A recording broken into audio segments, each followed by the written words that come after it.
I'm so excited. We have gotten to the final night vision in Zechariah. I think my timer here died. I'm going to have to get a new one. But we're at the final night vision. Either, this is sort of the large, yeah, I did. Yeah. The first section of the book, there are sort of two big sections. And this first big section is, depending upon how you calculate it, 7 or 8 night visions. However you want to do that, we're going to make some conclusions about that and think about the structure of the book high level next, Lord willing. But as of now, we'll just say it's the final vision of this section. And the structure is important for our Bible study. So we will meditate on that a little bit more and come to some conclusions.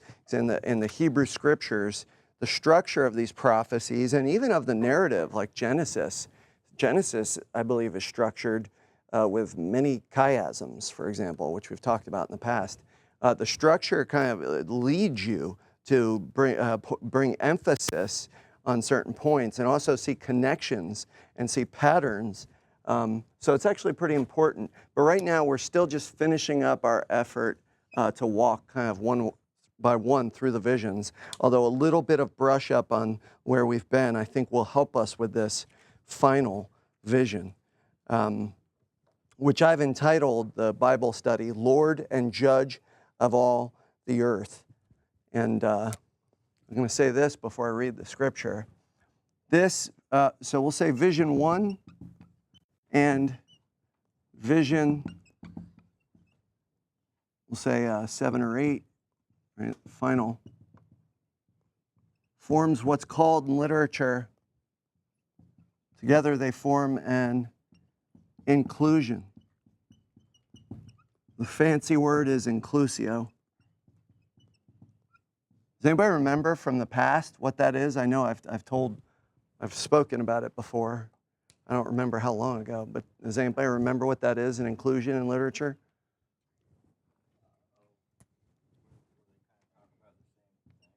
Yeah, so they're covering related things, like bookends. They have a relationship. They cover something. Maybe it repeats words, repeats ideas, repeats a pattern, repeats a series of events or something. The repetition between the first and last vision creates bookends, kind of encapsulating all the night visions as one big section. And it also, arguably, later when we meditate more intently and in more detail on the structure, we may also consider that these are mutually interpretive, right? Like we've talked about before, it seems like vision 1 goes with the last vision, vision 2 with the penultimate vision. But for sure, these create bookends. So there's a relationship there that we're going to get into as we do our Bible study verse by verse. All right, I'm going to read the text. This is Zechariah 6, verses 1 through 8. The word of our God, sweet and wonderful, worthy of our attention and time. Again, I lifted my eyes and saw, and behold, 4 chariots came out from between 2 mountains, and the mountains were mountains of bronze. The first chariot had red horses, the second black horses, the third white horses, and the fourth chariot dappled horses, all of them strong. Then I answered and said to the angel who talked with me, "What are these, my Lord?" And the angel answered and said to me, "These are going out to the 4 winds of heaven, after presenting themselves before the Lord of all the earth. The chariot with the black horses goes toward the north country, the white ones go after them, and the dappled ones go toward the south country. When the strong horses came out, they were impatient to go and patrol the earth. And he said, 'Go, patrol the earth.' So they patrolled the earth. Then he cried to me, 'Behold, those who go toward the north country have set my spirit at rest in the north country.'" Lord, please bless this reading and meditation upon and study of your word, that we might know you and love you and might grow in a grace-driven, worshipful, sincere obedience for your glory. Amen. It occurs to me, I want to give a little endorsement. We don't have time to talk about it, but my family and I, we just watched The Great Awakening, put out by Sight and Sound. They're one of their 2 movies, I think, that they've done. And it's on George Whitefield and Ben Franklin, The Great Awakening. Really excellent, worth seeing. I thought they did a great, great job. I'm familiar with the history. I thought they made a lot of good choices. I'm certainly not a scholar of it, so I couldn't give it a very careful critique, but I thought they did a good job. And it was really moving, too. It was very moving. Interestingly, Whitefield was so committed to the ministry of the word.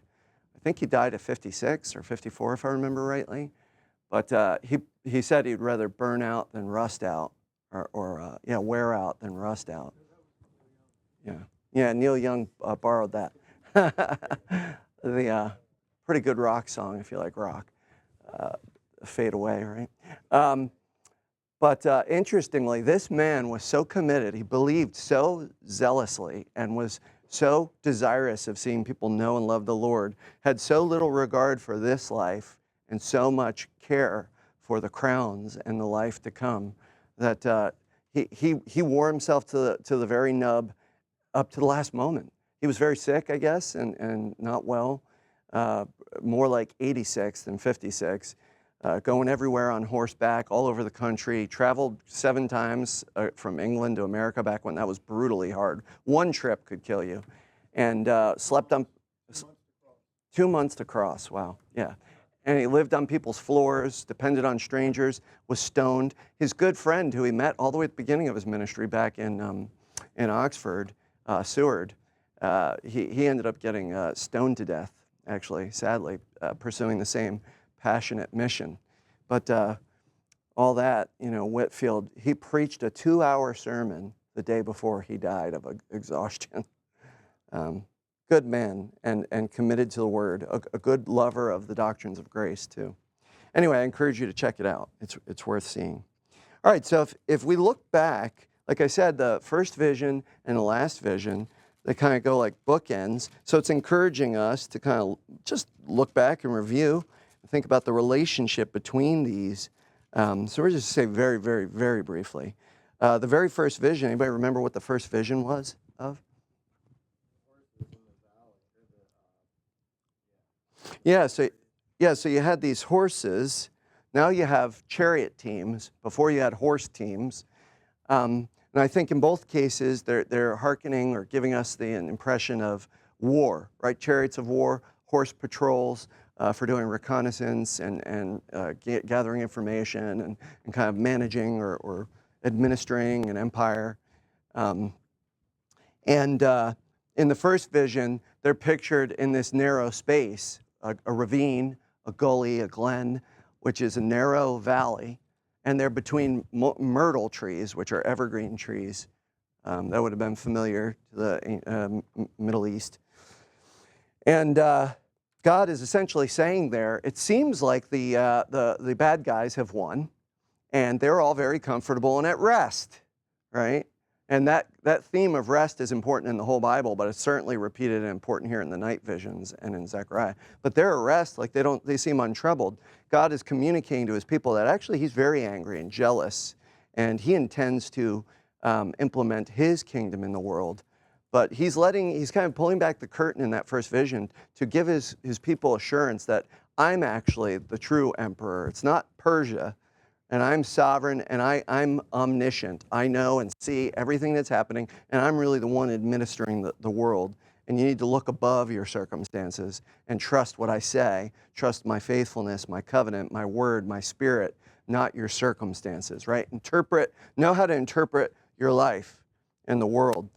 So then they find themselves under the control of Persia and in a difficult spot while they're rebuilding the second temple. So that second vision, vision number 2, you see the 4 horns. God is then kind of elaborating on the idea of the 4 horns representing power, like military power, and the 4 representing the whole earth, the 4 corners or 4 directions on the map. And so he's indicating, look, I'm aware. I used all those nations of the world, right? 4 represents all the nations. I used the Babylons, the Assyrias, to judge my covenant-breaking people, but I'm actually also then raising them up to judge each other, and I will judge the horns or the powers. And similarly, and in that vein, though, he continues in a related way, I should say, the vision of the man with the measuring line, and he's assuring them in the next vision, right? I have not forgotten the promise. I'm going to bring about an end time result, an ultimate result, where my Jerusalem, my capital, my blessed people, in fulfillment of my promise to Abraham, and going all the way back to the garden, my seed, my offspring, the Messiah, will make a people so numerous that there aren't walls to contain them. I'm going to fill the world with my kingdom. And actually, he's going to bring in the nations. He's going to show mercy like he promised Abraham. He's going to bless the nations. There's going to be people coming in, bringing tribute and bringing their treasures. He controls the world, and he's going to make a kingdom from people from all the tribes. But they're going to be pure, right? He's going to make a pure kingdom. And these themes are kind of woven throughout these visions. You see, though, in I think it's vision 4, though, there's a courtroom, right? The divine heavenly courtroom. Joshua, the high priest, and Zerubbabel is the Davidic representative, the 2 leaders of the returnees or the remnant people who've been returned from Persia to build the second temple. You see actually Joshua, one of those 2 leaders, in God's courtroom, and he's put in a situation where it reveals to us or reminds us that the real contest goes all the way back to the garden with the serpent or Satan, the accuser, and that the real battle here is between the Messiah, the Lord, and Satan, and that in order to win this contest, the Lord somehow is going to have to stand in and do a great work to exchange Joshua's dirty robes. Joshua represents all of his people as the mediator or the high priest. And so God is picturing the gospel in terms of the legal imputation of his own righteousness. He's going to have to give Joshua his own clean, righteous robes and take the dirty robes. So you see the gospel is at the heart here of the matter. And similarly, you see then in the next vision, the golden lampstand, God's building his own church, his people, the light of the world, and the 2 olive trees empowered by the Spirit of God represent the 2 offices. Zerubbabel, the Davidic king office, even though he's only governor at this point, which is part of the underwhelming and disappointing nature of their circumstances. And then the other olive tree represents Joshua, the high priest. You see how they're united in God using his Spirit through the leadership to bring power to the building project, represented by the menorah or the lights. And it's got that full number of the 7s times 7. So it's got the 7 for the completeness, like all of God's living, breathing temple, church, people. And then also the 7 times 7 has the Jubilee sense, or the gospel in it, right? The freedom from bondage and debt and judgment. So Jesus, the Messiah, who's the branch, the righteous branch in these visions, he's going to unite those 2 offices to lead his people to accomplish the ultimate mission of establishing God's temple of his favorable presence with his people again. So he's going to have to defeat sin. Right? He's going to have to defeat sin. And then we see in the next vision, and this is where we talked about how some people see these as one vision that would make for 7 total. Some see them as 2 visions, which would make for 7 and 8, right? It would be a total of 8. 6 and 7 they would be. So they would add up to 8 if you include tonight's vision as the final vision. So tonight's vision would either be 7 or 8. But anyway, vision 6 and 7, which I'm talking about right now in chapter 5, the flying scroll and the woman in a basket, whether you combine those into one vision or you see them as being vision 6 and 7, they are related like the others. And you could see there in the flying scroll that God is judging his people by his law, the scroll, the covenant, the word of God. And he's going to make a pure people, and people are going to have to be righteous in order to be numbered among his people. This also preaches Christ. And then the idea that all those who are not found to be pure and covenant-keeping and righteous before his eyes are associated with the woman carried away off into Babylon, right? Which is identified with Shinar, which is where they built what? Tower of Babel, right? Babylon really is just the civilization. It comes to represent the satanic, worldly opposition of perverse, defiant, rebellious culture and power against God. So in the Bible, Babylon comes to be sort of a civilization that is building a civilizational Tower of Babel. So exile is associated with being sent off into Babel, away from God's favorable presence into Babylon. So the woman in the basket, who is evil itself, is sort of identified there with I think the sort of the harlot of Babylon, the seductive world and its rebellion against God, but also the counterfeit people, or the fake people of God, the counterfeit church in its adulterous, spiritually idolatrous failure to love God, right? And so it will be purged out and exiled to Babylon, where it could really openly build the tower or the house of its false god, Satan, as it really is in substance, in its heart. Why don't you go, well, I'll exile you to Babylon where you can do it openly. Because only those who are truly building my house, the temple of my spirit, the true God, are going to be able to pass through the gates and stay here in my capital, my land, my country, with me, the true God. And then, so that brings us now to this vision of the four chariots, right? The four chariots. So you see, again, I lifted my eyes, I saw the four chariots. This is verse 1 of chapter 6. Came out between two mountains. The mountains were mountains of bronze. So, like I said, I think we should take the four chariots as indicating war, right? Chariots of war, and therefore chariots of judgment. The first vision with the four sets of horses, or groups of horses, they were kind of like reconnaissance or getting information, intelligence in war, and administering the empire or kingdom. And God indicating that he sees and knows all things, and he's really in control. Well, now the four chariots, this is more like God is not only all-seeing, all-knowing, and in control, he's also all-powerful, and he is all-judging, right? And everyone will be judged. The world's judgment is coming, and it's going to come from the gate of heaven, from the courtroom of heaven. And so along that line, we need to talk about the theological symbolism and significance of the two mountains. And in this case, they are of what? Or bronze, right? Yeah. You see, during the kingdom of Israel, early Israel, there's a transition from the Bronze Age to the Iron Age. Bronze was the key metal for ruling the world. That's a whole nother discussion, but in this case, the two bronze mountains. I think that this is symbolism again. There's lots of symbolism in these visions of the divine presence. And the two mountains have a lot of direct and indirect reference that we could come up with. And I think there are probably even more, but I'm going to try to limit in a way that makes it manageable.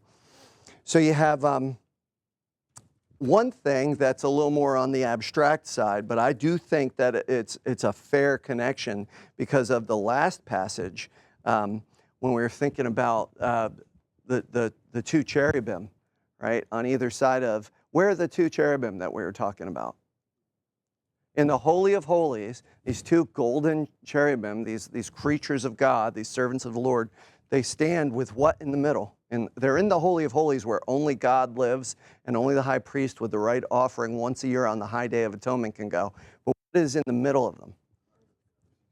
Right, the Ark of the Covenant, and the top of the Ark of the Covenant is the mercy seat. Ark of the Covenant is associated with the provision of God, the power of God, right, the manna for provision, the staff of Aaron for the power and authority, and most importantly, what's there with the Ark? The tablets, representing God's covenant, his authority, his law, his standard, whereby all will be judged. And at that mercy seat is where the high priest would go to sprinkle the blood, because that mercy seat, or the top of that ark, represents the footstool of God's throne. And God is pictured then as seated in heaven. And at that point, the Holy of Holies, on the basis of the right sacrifice, according to the law of God that pleases God, is a reunion of heaven and earth. That's the one way that heaven and earth can be made at peace, can be satisfied. So the propitiation of the sacrifice, the atonement of the sacrifice goes to the very throne of God. And so his footstool is pictured. And so this represents the throne of God, the presence of God, guarded by the two cherubim. And so I think the two mountains, in one sense, you might think of, God's authority to come and judge and conquer and establish his throne manifestly, coming from between these two big metal entities. They're not gold here, but they're bronze. Now, there are layers. You have some warrant or license to see layers of things or echoes of various things when you're dealing with prophetical poetry or visions. I'm going to kind of build my way up to something more direct and less abstract, a little more concrete. Remember, the ark is in the middle. Now, the Lord's presence often is represented on Mount Zion. I've talked about how a lot of times the place of worship, the temple, is on a holy hill. And again, the idea of the hill being elevated like God is up above, and the hill or a mountain being kind of in the middle between heaven and earth, and God, his presence coming down to meet or make peace and reconcile heaven and earth. Often it's one mountain, but also the presence of the Lord can be represented by two mountains. And I think that he interprets that a little bit. I'm going to show you something. Do you remember any time when there were two mountains that were very significant in God's covenant dealings with his people? Well, on Sinai, you have the one mountain, and it's kind of, I believe the scripture leads us to view it as a temple of his presence. Right? It is a covenantal reality. Good. Yes. When they came back, when they finally came out of the wilderness, Deuteronomy, they're going to enter into the land under Joshua. God intentionally, symbolically, theologically, has them go up at the valley of Shechem. The valley is created by these two mountains. Shechem means shoulders, and the shoulders of the mountains, in my opinion, are Ebal and Gerizim. Ebal is where the cursings are, and God divides the people into two groups. One group stands on the one mountain, Ebal, and the other, Gerizim, right, where the blessings are shouted across. So this symbolism, right, of the blessing and cursing and this big divide, like an insurmountable divide. Does anybody know in Shechem, the valley in the middle, what God had them place in the middle, down at the bottom? What they rested at the valley? The bottom of the valley between the two mountains as the two groups shouted the curse and blessing. It was the Ark of the Covenant, representing the king in the middle. Only the king and his mercy and his provision and his power can bridge the gap between the blessing and cursing and reunite his people. Right? And he actually had them build on the Mount Ebal of cursing. He had them build a monument and an altar. I believe that's communicating that God conquers this land, right? Those who are cursed, he's conquering them. And he conquers those cursed people in Canaan, but he's also conquering and taking dominion of the land to bless his people. For his people to be blessed by him, he has to conquer their curse. So there's this symbolism in him having an altar up there as a monument to his conquest. Right, through the sacrifice ultimately of his Messiah, that he's going to conquer the curses. He's going to absorb the curses himself, Jesus.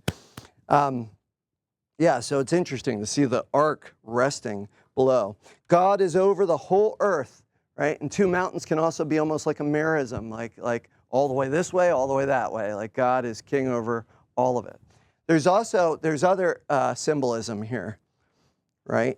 Remember, all the way back in Zechariah 1, they're in this narrow valley, in a ravine, a gully, a glen, And that's between like two, kind of feels like you're between two mountains. And they're between myrtle trees. So you could picture two myrtle trees on either side of them. And so you see the army of the Lord coming from his presence, executing his will. Let me show you another connection. You see how these, again, what are these mountains made out of? Bronze. In 1 Kings 7, 13 to 22, and I think the most specific is 7:15, you see there are two pillars, and they're actually named Yachin and Boaz, at the entrance of the temple. Right? And the temple represents what? Solomon's temple, what does it represent? Right, there's the holy place and the Holy of Holies. But what it represents overall is what? Presence of God with his people. And through sacrifices, it's the way of having the favorable presence of God who rules over his people in the middle of his people, the capital being at the center, and the old tabernacle, the movable tent, being at the center of the camp when they camped as an army, as if he were the general at the center. But that temple at the center that represents his favorable presence with his people through sacrifices, the entrance had two very distinct, impressive, powerful pillars. And do you know what they were made of? They're made of bronze. Right. And I think in the symbolism of the Bible, the bronze pillars, you know, they're like the entrance to the presence of God. They're guarded by God, guarded by the will and the holiness and the glory of God and the purpose of God. And also like the legs of God as the divine warrior. You will not get through unless you pass through by God, right, on God's terms. You know, in Near Eastern mythology, and often the Bible will communicate with the mythology. All the time, actually, the Bible communicates with the mythology of that ancient Eastern setting, basically either to mock it or put it in its place or indicate like this is actually the real God. Right? Jehovah is the real God. But in Near Eastern mythology, the sun god was represented as appearing between two mountains. This God, the true God, the only true God, I believe that he's communicating his divine presence and his presence with judgment. And the war chariots are passing through the gates of heaven to go do his bidding, right? Interestingly, again in Zechariah 14, you're going to see the Mount of Olives, a connection to Jesus the Messiah, will be split, where the Messiah will touch down when he comes for the day of the Lord to execute the Lord's judgment. And remember, judgment and mercy are like two sides of a coin. In order for God to execute mercy for his people, he's going to have to come and execute a full judgment. This is pictured most directly and beautifully and fully at the cross. The Mount of Olives in Zechariah 14 is represented as being split. You might think split into two mountains, and there is symbolism there of salvation at the passing of through a gap. Only the Messiah who can straddle with 1 foot on each mountain, and you have to pass through by the grace of God in the form of his saving Messiah. A reminder of the Exodus passage through the Red Sea, right? Salvation through judgment, and God's glory in that salvation through judgment. A passage through the gap between blessing and cursing, bridged by the Lord. I want to show you another couple quick connections, and then we'll move on. This is the lion's share of what we have to talk about tonight. Ezekiel 1 has a connection to this passage with the four directions on the chariot throne of the Spirit of God's glory. That's something we might explore a little more later, but not tonight.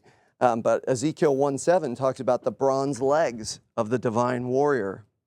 And Klein, who I mentioned last week, really excellent scholar of the Old Testament and biblical theology and languages, he says this: the luminous form on the throne above the cherubim in Ezekiel 1:26-28 appears in Daniel 7 as the one like a son of man, and again in Daniel 10, right, the cloud riding son of man. Again, Daniel 10 is a man with a face of lightning, eyes of flame, and arms and legs of burnished bronze.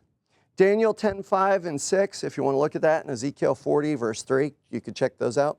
And then the feet like bronze, which is links to the legs, you see in Revelation 1:15.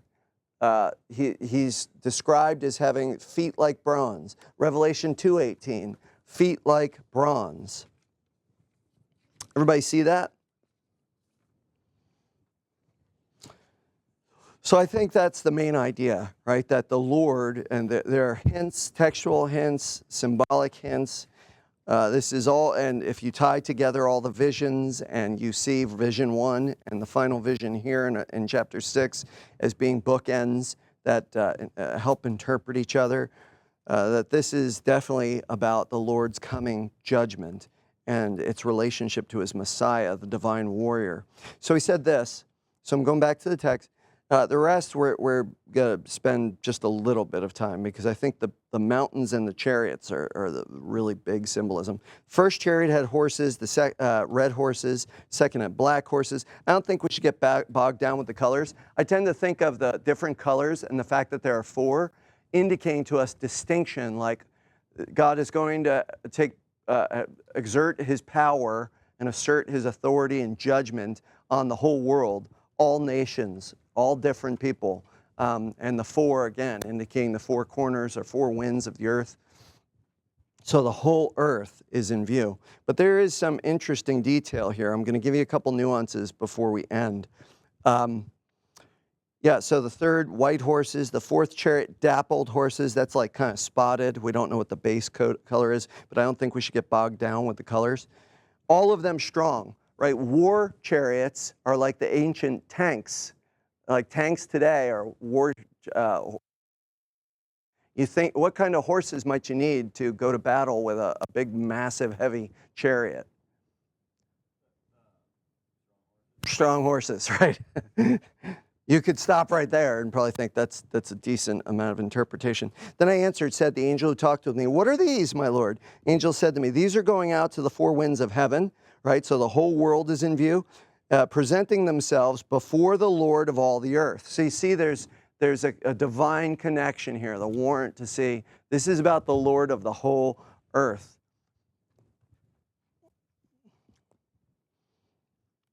He says the chariot with the black horses goes toward the north. What 2 directions do they go in? Interestingly, even though I think the whole world is in view, indicated by the 4, what 2 directions do they go in pragmatically, listed here explicitly? Right. What is the geography of Israel? The Promised Land, Palestine. You think of it like if this is the Sea of Galilee, the Jordan River, the Dead Sea. It's like a land bridge between these 3 continents. You got Africa down here. Up here you would go up into Europe. Over here you go to Asia. But so you have this plateau here. You have a central mountain range where Jerusalem would be. This is a valley, like the Jordan River Valley Rift, that's a scar on the earth all the way down into Africa, and even further up north. But so there would be mountains here, there'd be a plain here. This is the Mediterranean Sea, right, MS. And then up here there's like desert.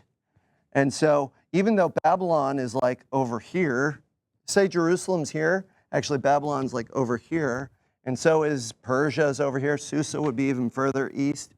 Nineveh and all that would be kind of closer up here, though, further north. So they're conceived of, though, God's enemies are conceived of as being the Northland, because where would you have to go? Where would you have to come from if you were going to come conquer Israel? You have to drop in from the north. And if you were going to be taken out to exile, you would have to go which way? To the north. So everything's focused symbolically, theologically here on the north.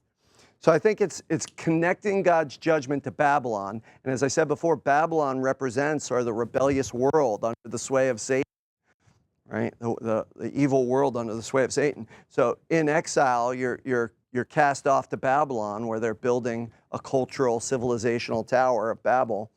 And if you're restored to the Promised Land, you're only going to be restored there ultimately in an everlasting way, in an ultimate and consummate way by the Messiah through a gracious salvation, salvation by grace through faith, and the purity and holiness that's going to be gifted to us, that's pictured in God giving us his righteous robes, as he did to Joshua in the earlier vision, the high priest. Everybody understand that?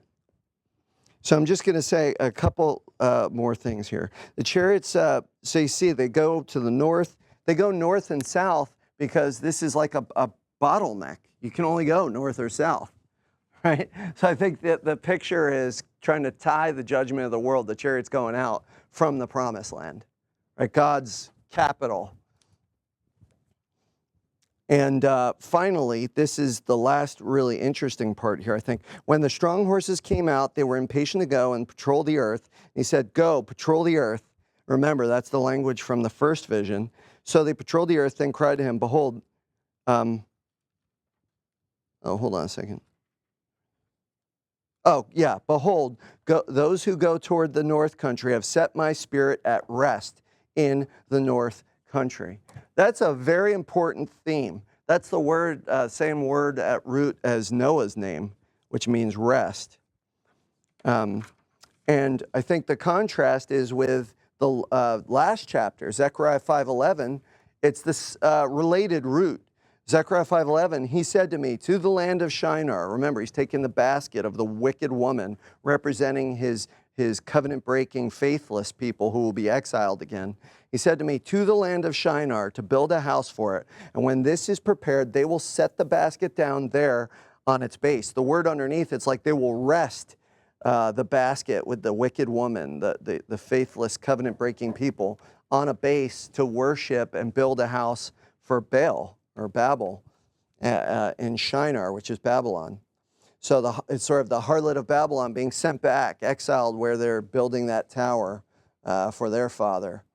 And Numbers 10:35, there are a lot of texts I could bring up that kind of that have import for the idea of the rest here. Whenever the ark set out, Moses said, arise, O Lord, let your enemies be scattered, let those who hate you flee before you. And when it rested, right, the ark, he said, return, O Lord, to the 10,000 thousands of Israel. Why do I bring that up? I think the picture is this, that there's a contrast with the last chapter, right? Everybody's going to be sorted out between God's people, not God's people, the faithful, the unfaithful, the righteous, the unrighteous, the reprobate, the elect. And so in the last chapter, it was like all the faithless covenant breakers who do not have the Messiah's righteousness will be carried off as in the basket into Babylon. And all those who are restored by the Lord, by his mercy, who are chosen of the Lord, chosen again to be Israel, will be brought back, will be purified, will be considered righteous. So, but what you see is that his land, his kingdom will be more than just this geography, this little tiny patch. This is the prototype or the symbol or the type, right? Whereas the fulfillment, the antitype, the final true thing, this is shadow, but the true thing, his spirit's going to rest both for judgment and to establish his kingdom everywhere in the world, right? His spirit is going out to judge Babylon. But I think the idea is Babylon, representing the whole world system, he's taking the world back. He's taking the world back. Ultimately, it's his world. His kingdom will rest on this whole world. Does that make sense? He's going to dominate the North Country, both in judgment and then in establishing a new realm, a pure realm, a holy realm. Of course, we're speaking intertextually. We're interpreting these things in light of the other visions and many other texts. Does anybody have any questions or any statements they want to make? I'm sorry that we got started a little bit late. We had some traffic issues, but. So this is kind of the church age, leading up to Judgment Day, or Christ comes to pay the price, and then the whole church age is basically gathering and building his church, and then the ultimate consummation comes back. Good question. So the day of the Lord, which is a day of judgment and mercy through judgment, which is represented at the cross, right? God doesn't just let anybody have mercy. Mercy means someone's got to take the penalty. Someone's got to pay for sin. So at the cross, there's judgment of his enemies, and those enemies who he's converting to be his people, who he's showing mercy to, Christ takes their judgment for them at the cross, but no one escapes judgment. Either Christ takes your judgment or you take your judgment. So the day of the Lord sets up the already, not yet. So at the cross, right, the first coming, it inaugurates or initiates, right, his kingdom, and also the day of the Lord and his judgment, and the sorting out of the two generations, the two people, the generation of Adam, whose father is Satan, the generation of Joshua, or Jesus, the Messiah, whose father is God. This is initiated at the cross. I'll draw the cross here on the hill, right? And then, throughout this age, right, he's sorting out those two peoples, the pure people and the damned, or the reprobate, the non-elect. And then the second coming is the consummate, or complete, final judgment. But judgment was established here. Judgment and salvation is established here. It's administered or carried out, executed in this time, which is now the church age, right? The overlap of two ages, this present evil age and the age to come kind of overlap. Think of like the coming age of the new heavens and new earth is this era, right? It's breaking in. And you got the age of the fall that's still here. You still have fallen men overlap right until he comes again. So during this overlapped period, which is the church age or the millennium, 1,000 years, Christ has already inaugurated his kingdom. He's ruling. He's king. He rules all these nations. He rules everything for the good of his church. And he's sorting out his people from the sheep from the goats. Right? So yeah, in a sense, it's happened here. It's being carried out, and then it's consummate or completed here. And there's no more process anymore once he comes back. So you kind of interpret this vision as what we would consider the church age, like the in between the... Yeah, so the day of the Lord happens at the cross, but then the consummate form is, yeah. And you see a little picture of that in the fact that Jesus judges the world, and Israel is a type of like the faithless Adam, the faithless world. He judges them at his cross around AD 33. But then there's a whole generation before Israel actually is completely obliterated. And they're completely obliterated in AD 70, which is a type of his second coming, right? After a generation. Generation being symbolic, or theologically symbolical of the elect and the reprobate. Yeah. Yeah, 70 AD is a type of his coming in the end. Yeah. Yeah. Yeah.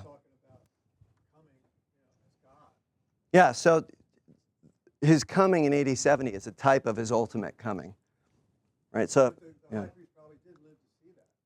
Yeah, oh yeah, so that generation is a type of the whole wicked generation of Adam, right? The reprobate, those who live to see that judgment in AD 70, because it's only less than 40 years, which is symbolically a generation in the Bible. They're a type of the non-elect, the reprobate, just like the two generations in the wilderness are sorted out over 40 years, right? And you see that really everyone is judged except for Caleb and Joshua. And the idea with that is there's a little remnant because it's God's mercy. Everybody's a sinner. We all need to be judged. Only God's mercy separates us from those who are going to be eternally judged. Only those who make it into the land only make it into the land because God shows them mercy. And he shows them mercy. So yeah, that is important. It is a coming of the Lord at AD 70. But it's a type. It's a type.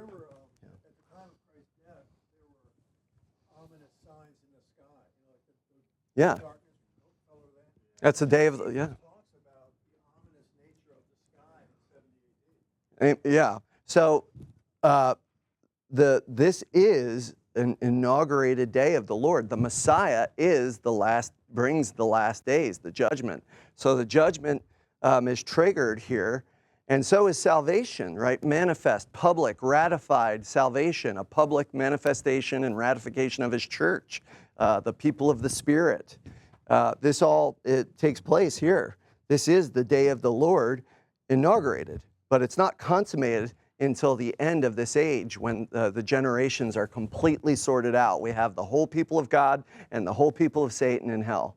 And so AD 70 is a very, very important type of that, which very intentionally happens a generation out from the cross, right? So it's like, it's an important part of the typology and symbolism and theology of the New Testament and the Bible in general.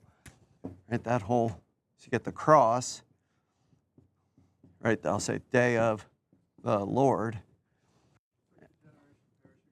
Yeah, Israel is, a type of the, faithless Adam, covenant-breaking Adam. And so after a generation, which is like 40 years, AD 70, you have a little day of the Lord. And their nation, Israel judged, preaches to us. It continues the pattern from the Old Testament, preaching to us that Adam, covenant-breaking Adam, will be entirely judged. Don't be fooled just because Jesus seemed to, die at the cross and then go to heaven and didn't do anything else. No. He's reigning and he's sorting out the two generations, the wicked and the righteous. And he's coming again like he did in AD 70. And the big return, the consummate form of the day of the Lord, is at the end of this age, the church age. So AD 70 becomes a very important part of the pattern, right, of days of the Lord. Sodom was a day of the Lord with the fire from heaven. And you see how he saves Lot. But then there's a fall again. Lot has a fall in the cave. Right? He has a fall in the cave with his daughters. He gets drunk. Just like Noah. God has this pattern where he saves them all through the flood on the ark. The ark is a type of Jesus. The 8 souls, Noah's family, is a little remnant. And then immediately, though, in a little vineyard, kind of like a garden, Noah falls. He gets drunk, like Lot gets drunk. And his children are involved in him in a curse. Just like the children who become the Moabites and Ammonites with Lot's daughters. It's not exactly the same, but you see the substance there. And it's a little pattern, right? Little judgments, but this is not the real thing. It's just it's a picture. AD 70 is one of the most important pictures in the whole Bible because Israel is so significant. The whole kingdom and story of Israel is to teach us about the two Adams. The Adam who broke covenant, and then the Adam, Jesus Christ, who kept covenant. The Adam who lost the kingdom, and Jesus, the Adam who establishes the everlasting kingdom of God. Right? So you're right, it is an important day of the Lord with signs, the signs at the cross, the sky. Very important. Any other thoughts or questions? I hope that's helpful. I know that Zechariah is a big, tricky book, and the prophets are challenging. We're pretty far along in the prophets, though, so I think there's been a lot of repetition, and so people who've been here for it probably have a pretty good handle on these things.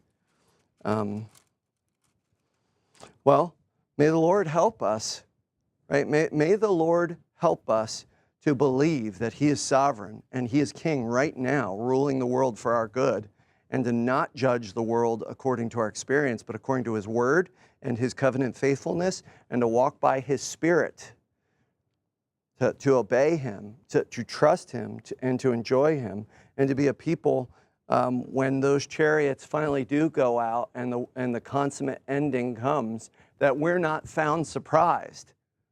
Right? If we don't die before then and go to Him, He's coming to us. And may we not be surprised, but may we be ready and eager to see Him and have a life full of worshipful obedience to offer Him. Say, Lord, I trusted You because you were trustworthy and You were faithful and You were full of grace and You kept the law for me and You took my punishment for me and You loved me and You ruled the world for my good and I cannot fail. So here's my life. It's broken and flawed, but You've made it beautiful in Your timing and in Your grace. Amen.